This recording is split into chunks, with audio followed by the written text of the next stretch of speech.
Let's just say I really, truly enjoy watches. I feel naked if I don't have one on my wrist. I also tend to match them with whatever I'm wearing or whatever I'm doing. I'm René Perez. I'm a photographer.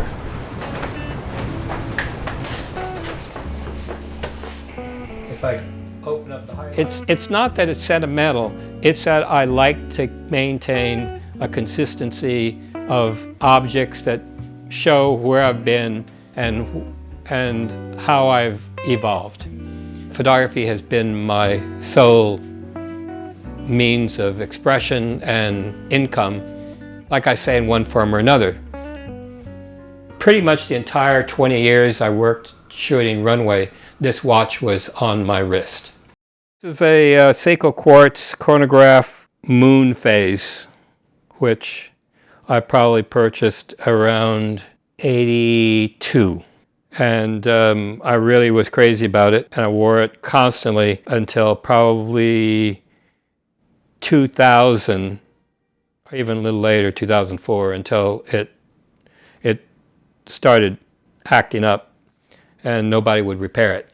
But then at that point I started getting into mechanical watches. But it was with me all the time, which you can see it's just completely busted up, which is part of its charm.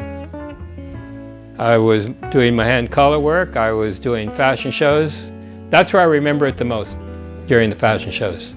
I did fashion shows from 78 till 2000. I did journalism, news photography, fashion, in recent years, medical-oriented work, and interior architectural work, only as a means to do the pictures I want to do.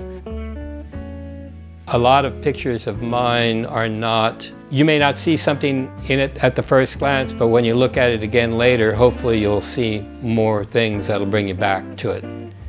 I've always wanted to find that kind of feeling to my images, not necessarily to be pretty, but not necessarily to be so ugly that people can't appreciate them or want to hang them on their walls. You know, you have to walk a fine line. Watches, to me, maintain that same feel.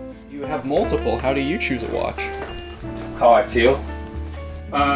This is the first watch I bought when I came to New York. It's a Wachmann, which is a rebranded Breitling. The Breitling of the same period looks exactly the same, except that it says Breitling. I think I paid $100 for it.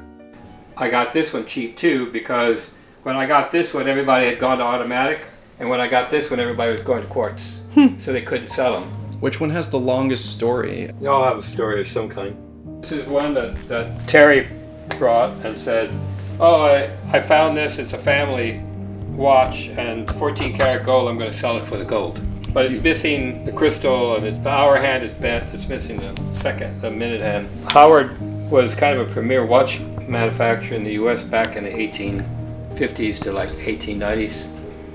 And they got bought by somebody else, and they continued to be the same quality, they just went down. Oh, I like this one.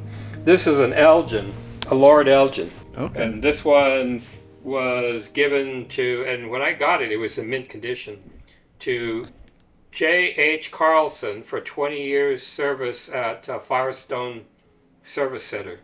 So how did you get it? Bought it on eBay. Why did you buy it on eBay? Because I wanted a gold watch. I wanted a watch like that was given to somebody at some point as for 20 years service or whatever. It's only worth the gold. The movement in it is, you could buy the movement for like $20.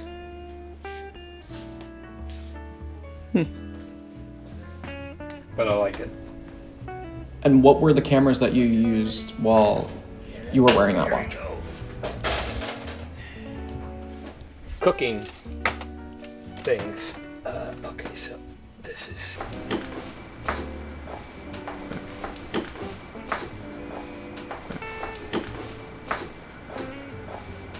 Couldn't get rid of them. It's my first Leicaflex. Bought it from Wall Street Photo when I was working in Galveston, Texas.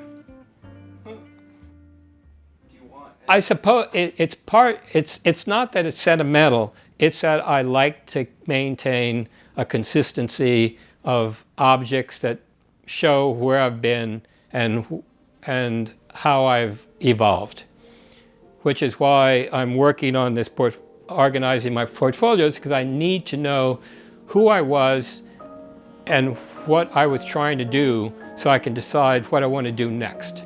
So it's going to take me a year or so to run through everything, document it all, and say, okay, now I know what I was trying to accomplish, put them in book forms so that there's a continuum going from day one to the first roll of film I shot to what I'm doing today, and hopefully come out with a new project that is the same but completely different and represents me. But it's a continuum, and watches to me maintain that same feel. I can never afford an expensive watch, but it doesn't matter because I like what I have, and ultimately that's the most important part. It's not about the object itself, it's about how you acquired it and where it fits in a timeline. And anyway, I got good taste, so they all look good.